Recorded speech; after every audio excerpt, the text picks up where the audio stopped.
A verdade é que estamos aquí para presentar a edición do ano 21 do Quero Cantar, un premio que sin dúbida é un dos programas que máis felices nos fai a área de cultura da Diputación da Coruña. Neste sentido, co Quero Cantar queríamos precisamente iso, escoitar e ofrecer a oportunidade de mostrar as súas cancións a nenos e nenas, a mozos e mozas, ou aínda máis, animalos a que cantasen e a que empregasen a nosa lingua para as súas interpretacións. O próximo fin de semana comezarán os encontros entre os gañadores de anos anteriores e músicos de referencia aos que desde aquí lles agradezo a participación neste programa. Os grupos teñen que achegar unha idea inicial para unha canción, que ben pode ser unha serie de acordes, unha letra, e guiados por eles a través dun primeiro período en liña,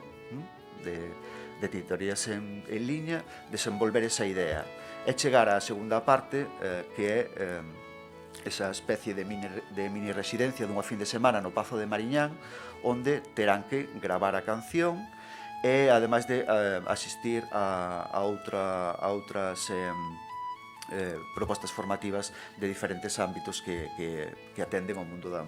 música. Ter que levar a unha rapazada a falar, a cantar en galego, ten esa responsabilidade e eles sempre o ven desde o lado do xogo, cousa que a mí me parece maravillosa. Que poidan aprender de min e espero tamén aprender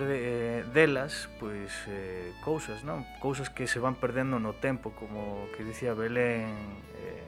pois esa ilusión que tes ao comezo. E un pouco transmitirlle o que para min creo que é o importante da música, que é o feito do placer de practicala e sobre todo o feito de realizarse personalmente e plasmar na música o que un é ou o que quere ser, non? Entonces, neste caso, bueno, simplemente eso, que moitísimas grazas a vos por esta iniciativa e pola miña parte, pois por aí todo o que poida, claro.